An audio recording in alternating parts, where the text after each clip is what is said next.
শিক্ষা গ্ৰহণৰ পৰা যাতে তেওঁলোক আঁতৰি যাব নালাগে তাৰো এক লক্ষ্য আমি পূৰণ কৰিবলৈ সক্ষম হৈছোঁ। আজিৰ উপস্থিত আমাৰ ছাত্ৰীসকলক আৰু তেওঁলোকৰ অভিভাৱকসকলক আমি এটা বাৰ্তা দিব খুজিছোঁ যে অসমত কোনো এগৰাকী ছোৱালী পঢ়াৰ পৰা দূৰত থাকিব নালাগে।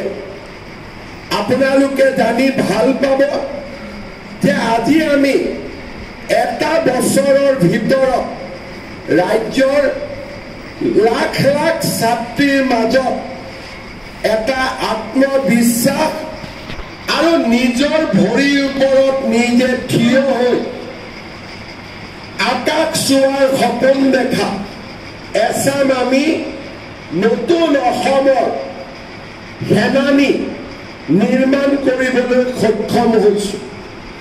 2021 চনত অসমৰ মুখ্যমন্ত্ৰী দায়িত্ব লোৱাৰ পিছত মোৰ সন্মুখলৈকে আহিছিলে অসমৰ বহু ছাত্ৰী বেদনা ভৰা জীৱনৰ কথা। অসমত বহু এনে ছাত্ৰী আছে যি ছাত্ৰী দেউতাক মাকে 12 বছৰ বয়সত বিয়াত বহুৱাইছিলে আৰু 14 বছৰ বয়সত তেখেতসকল এটা সন্তানৰ মাতৃ হৈছিলে।